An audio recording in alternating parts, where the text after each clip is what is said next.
Welcome to the Q.A.C. Team Podcast, your quality assurance consulting team. Quality is our highest priority for your business with one goal, one direction, success. And now here's your host, Charles Luttrell.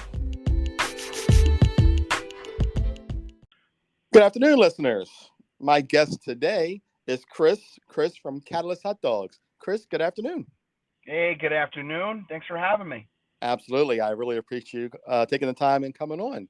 So go ahead and tell our audience pretty much who you are and what you do. Oh, how much time do we have? As much as you need, man. Yeah. Let's see. So my name's Chris Van Jura. I am a member of the hospitality industry for just over 20 years now. I own and operate Catalyst Hot Dogs. We are... here's the funny part as we're talking. So I was about to say we're a mobile hot dog joint. Well, we are a mobile hot dog joint. We have a trailer that we go around to neighborhoods and breweries and apartment buildings, et cetera, really wherever they'll have us. But we are also a food partner with Denizens Brewing Company, located in Riverdale Park, Maryland. So we operate their kitchen for them 7 days a week, lunch and dinner from 12 to 9. And on top of that, we are, this is hot off the presses, we are becoming a concessions partner with the University of Maryland. So we'll be that's operating. Big news. Yeah, Wow. The ink is not even dry yet, but that is happening. That's We're going to great. be operating a concession stand at the Xfinity Center for the upcoming men's and women's basketball season. And then next season, we'll operate a concession stand at the Q.A.C. Stadium. Wow. So lots of great stuff. Wondering how we'll do it, but we will do it. And congratulations. That's great. That's big news. Thanks, John. Great. Appreciate Yeah. it. Thank you. So we caught this podcast at the right time, huh? That's great. Yeah, I mean, and credit to you. I know you've been patient with me in my replies, but maybe I was sandbagging a little bit. I wanted to make sure we had something to talk about. There's always something to talk about with business. But that's good. I'm glad you did it. That's perfect for the podcast, so you can get the word out there now. That's great. Yeah, absolutely. Yeah.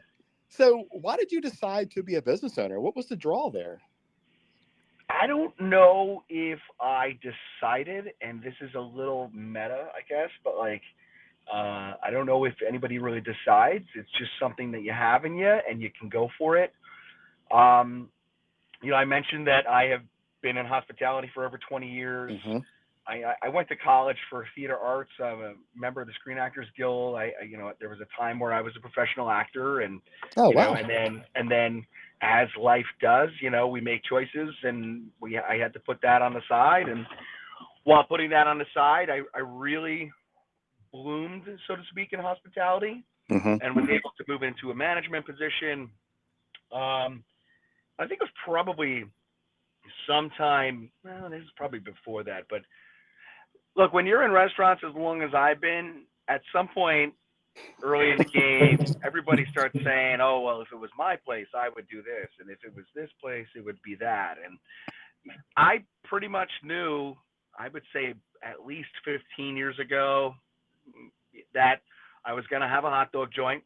And I knew it was going to be kind of vintage style, throwback to these classic hot dog joints that I grew up with in northern New Jersey.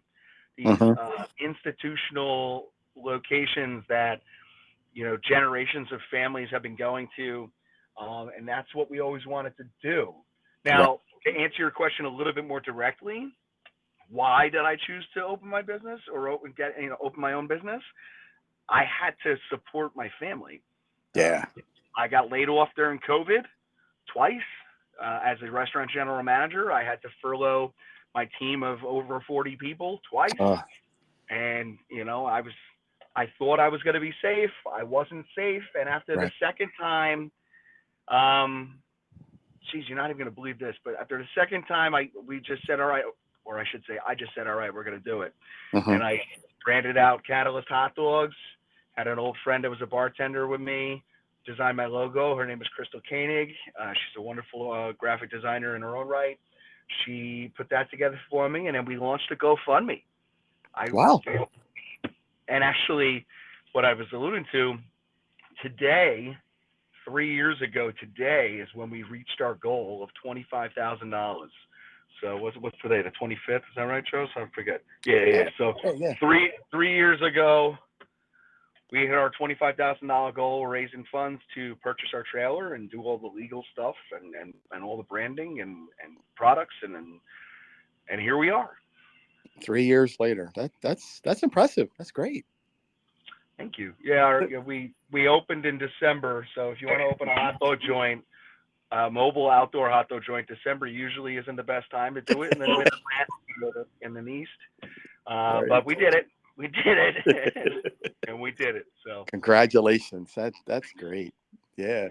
So not to get too sidetracked a little bit, but so I want to, because you mentioned the Screen Actors Guild, so I'm sure you're aware of what's happening now and yes, yeah. all the strike, and it's kind of, I don't know, it's kind of crazy, isn't it? I don't know if crazy is the accurate. I think what we're fighting for is valid and legitimate. Yeah. In a shape, look, everything changes, right? The scope of the game of television and film industry has changed. Yeah. What you and I knew when we were growing up is not how they make television now anymore. Mm-hmm. That's not how. I mean, I'm a person that was fortunate to get a couple residual checks, and they're Mm-hmm. great when they come. They're great, and that is part of the points that they're fighting for. The AI use being the big thing, and right. I don't want to put too much out there because honestly, I am a card carrying member. I'm a dues paying member. Yeah. But as I am not actively in the community, it wouldn't be fair for me to really step in with my two cents here. Yeah. But I support our union and I support everything they're standing for. Right. Absolutely. I trust that the studios will do the right thing. And that's what I was alluding to. It's like, can't we just do the right thing? This the human element that we're talking about here. Again, not to get too wax a little here, but doing the right thing is the easiest thing to do. Yeah. I don't want to use any expletives on your podcast here, but it's a lot easier to be nice than to be a butt. Right. I think everyone's filling in the blanks here. Right? So it's just a lot easier. Yeah. To do the right thing. Right. And to so the other way. So 15 to 20 years in the hospitality industry. So let's go back a little bit with the next question. So why did you choose your industry? So if you go back 15 years, what was the spark there? What drove the change to go to hospitality? I was a sophomore. I think they call it now a rising sophomore. I was going into my sophomore year of college at Western Connecticut State University in Danbury, Connecticut. At the end of my freshman year, I had found my way. I had found my way in a theater program and had some beginner's luck. And going into sophomore year, the upperclassmen had a job at a local brew pub. That's not even there anymore. But they had a job there, and I followed the upperclassmen. They were servers and bartenders. I was a busboy. Uh-huh. That was my first gig in restaurants. So I think to directly answer your question, how did it find me? I needed a job. I needed beer money. I needed to go to Wendy's at 1:00 in the morning. And you needed some pocket change on it. Yeah. What helped me, at least looking back at it now, what helped me is I'm one of four. And the youngest is my sister, but I joked that my father had 3 boys just to put us all to work. So we what it was like to get dirty and move stuff around and slog and whatnot. And we were very fortunate. We were also were able to have a lot of fun, but we knew the value of a good day's work. Right. I think that helped in my early days in the restaurants. You separate yourself really easily when you're working harder than the person next to you. So, That's to great. that point too, some of the success of what we're having now, and we're really just so in the infant stages with Catalyst. But Mm-hmm. it really comes down to, and I say this humbly, but just working harder than the next person.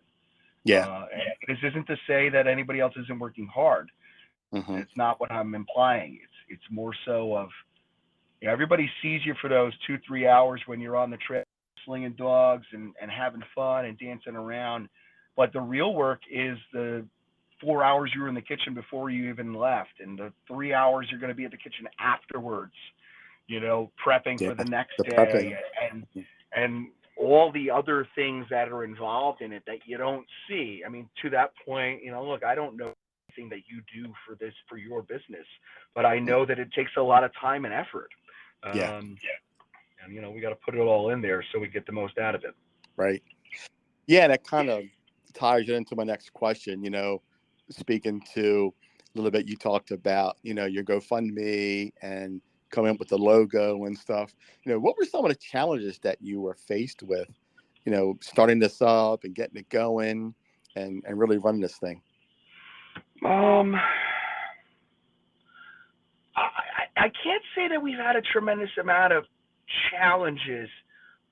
I think the good old stick to itiveness is the thing that really is the kind of, I don't want to say the X factor, but look, a lot of it is paperwork before you can even get on the road. There's a lot of permitting. There's a lot of the LLC and the licenses and the this and the that. There's Mm-hmm. a lot of that, and you know sometimes you go into a permit office and maybe they're not having a great day, but you know what? They're human and they're doing their job. And honestly, I can't do my job unless they do their job. So a lot of what I found, or at least from what I was learning in the beginning, where some of my peers were like, "Oh, it's a hassle. It's this, it's that." Yeah, so is a lot of things. Like Yeah. I'd rather do that than do my laundry. Right. So we get. I went in and I can't say we really had any obstacles. There were moments where the numbers are like, all right, you know what? Actually, here's a better answer for you. Here's a better answer, and I laugh about this sometimes. Um, when we opened, we just went to a parking lot adjacent to a Home Depot in Silver Spring. That's where we started. That was our base. Mm-hmm. And the person that I was with at the time uh, asked me. They said, "So what are you going to do? You're just going to go and park there and hope people show up?" And I said, "Well, yeah, kind of. That's pretty much what it is. I mean, have we done work on social media? Did I promote it? Did we get picked up? Was there a couple little articles? Yes, all those things happened. But a lot of it's like a whim and a prayer. Right. You just, if it works, it works. Um, the real challenge I'm finding now is, oh, it works. Well, now you got to keep it working. Right. Does that make sense? Like Absolutely. now it's not just me. When I started, it was me. That was it. And now there are at least a half a dozen people that work for me right now, with more coming. Mm-hmm. And well, now you got to keep it going so that everyone else keeps it going, right? So because they got to provide for their families too. Right. So that's the real challenge now. That's, I guess, the obstacle, I think, is the word you used, Mm-hmm. is just keeping the ball rolling, keeping Yeah. it going forward. Yeah. That makes sense. People don't realize, when you start a business, yeah, it's challenging and get it going and you're working on it, but to keep it going. And as growth comes along, growth could be scary, but it also can be rewarding because you're growing, you're making more money, you're hiring more employees. So things just start to balloon, Yes. you Yes, know? absolutely. Yeah. So we talked a little bit about the challenges. So how, with the pandemic kind of behind us now, I still have this question in here. Um, let's talk a little bit about how the pandemic has worked for you during this whole time. Right. Has it helped you? Well, Has it well, hurt you? Because I know well, you got laid off during the pandemic, and it allowed you to create this. But what were some of yeah. the how's it changed? The way you ran your business. I'll say that without without COVID, I don't know my business. Yeah. I wouldn't have been in a position to just say do it, Uh-huh. because that's why I haven't. It was just like okay, we just got to do it. There's that Tom Cruise quote from Risky Business. I just heard it this morning. I'm not gonna use it because I don't want to use expletives. But you just gotta say, hey, It's all right, okay. You could go let's for do it. it. It's like fuck it. Like we're gonna go. We have to do this now. Sometimes you just have to say it. Yeah. And It's then true. where it actually did help was as I mentioned before, we started at a Home Depot, adjacent to a Home Depot, and people would just come by and like, oh, you got hot dogs. All right, they get a dog, which led to somebody stopping by. So mind you, this is December of 2020 into January, February 2021. COVID's still deep in. We're all still on lockdowns. Nobody's at school. Nobody's at work, etc. A lot of people are doing home jobs. They're stopping by. Right. Oh, you got a food? Hey, you know what? We just started doing a food truck night in our neighborhood because we can't go anywhere. Do you think you can come by? Yes, I would love to come by. And that led to one, which led to another, which then you meet somebody who knows a guy who works at a brewery, and then you go to your first brewery. And then I know I'm saying this like, oh, there's the blueprint of how it's done. No, it's not. But it was because of the circumstances that the world was in at the time Right. that allowed my little mobile hot dog cart to grow.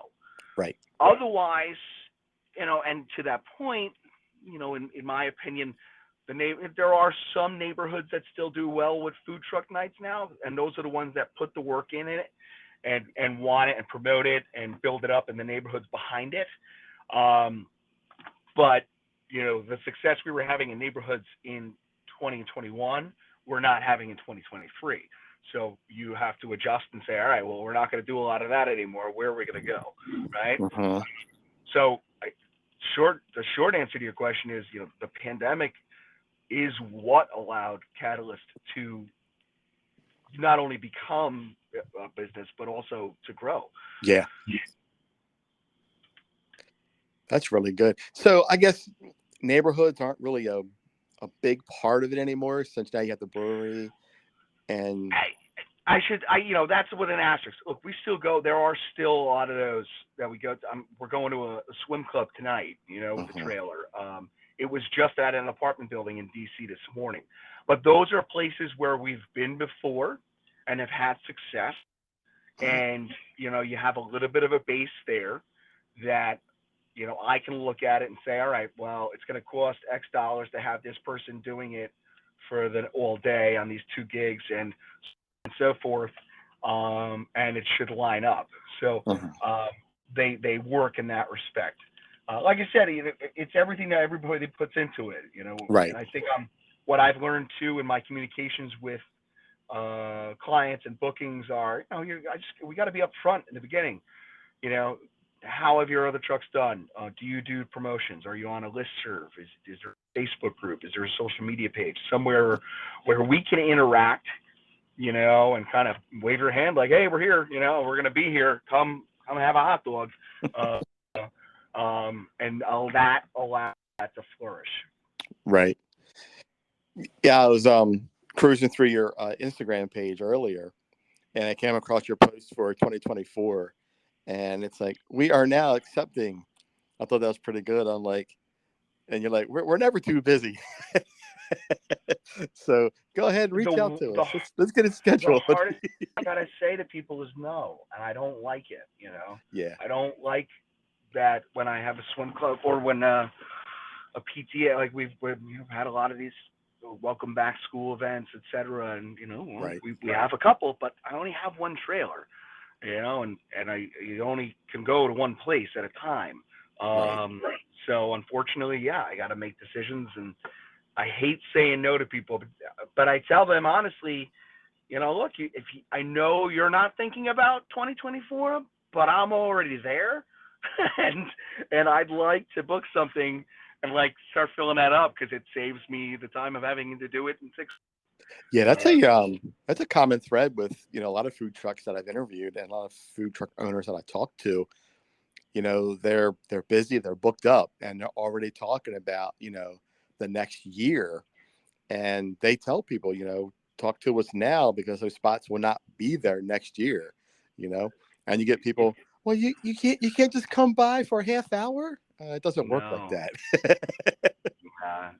and then, it's like, look, I don't need in that situation, I don't expect the doctor to break down the entire surgery to me. Like, I don't, it's not fair. And I don't like to, it's not fair to me to say, well, there's this and there's that, and it's this the other thing, it's, unfortunately, yeah, the book's filled up, and that's just where we're at.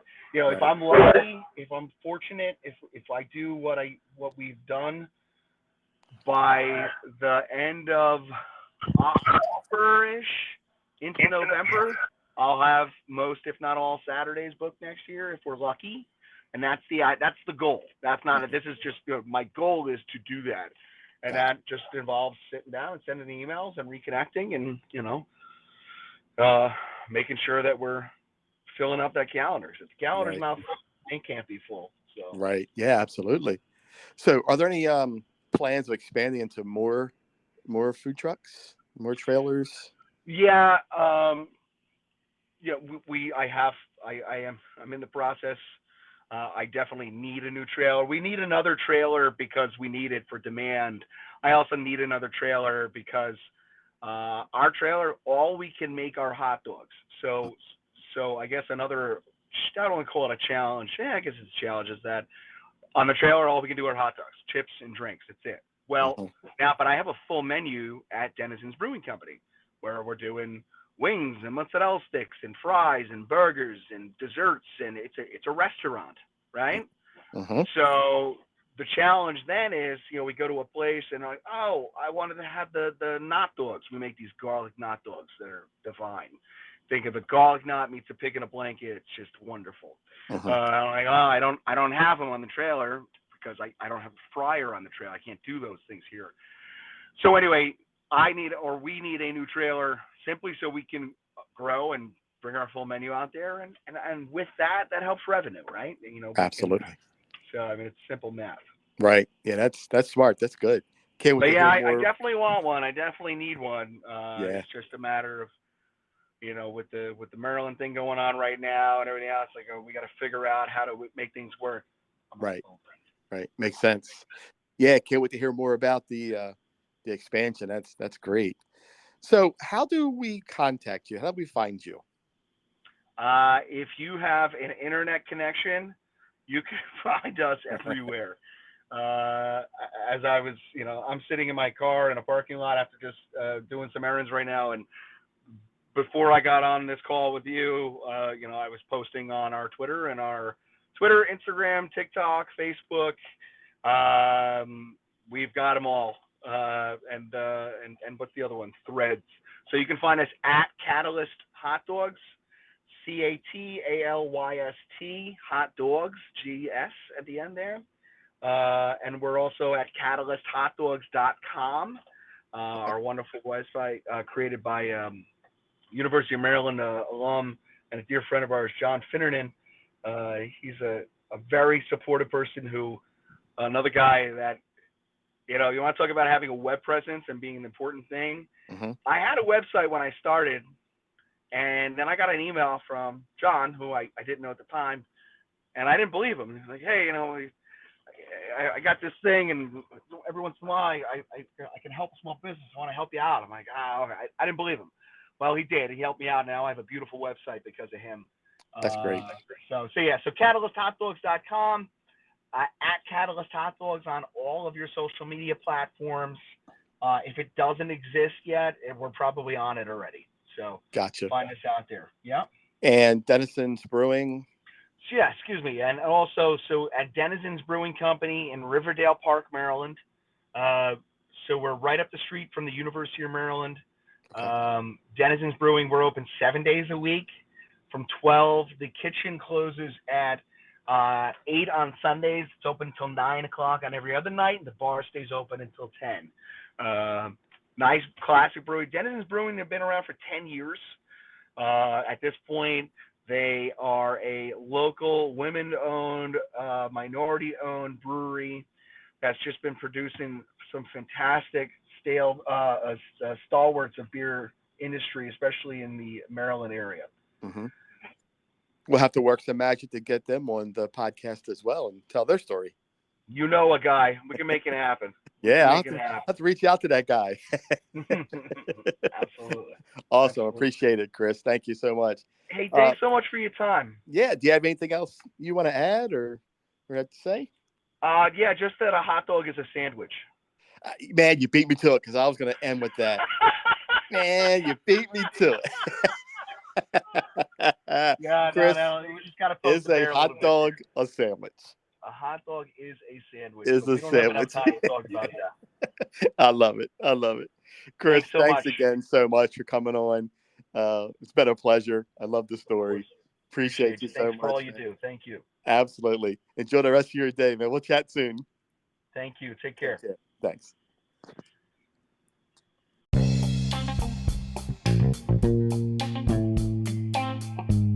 You've been listening to the Q.A.C. Team Podcast with your host, Charles Luttrell. Connect with us on the web at qacteam.com, Facebook and Instagram at qac.team. Thanks for listening.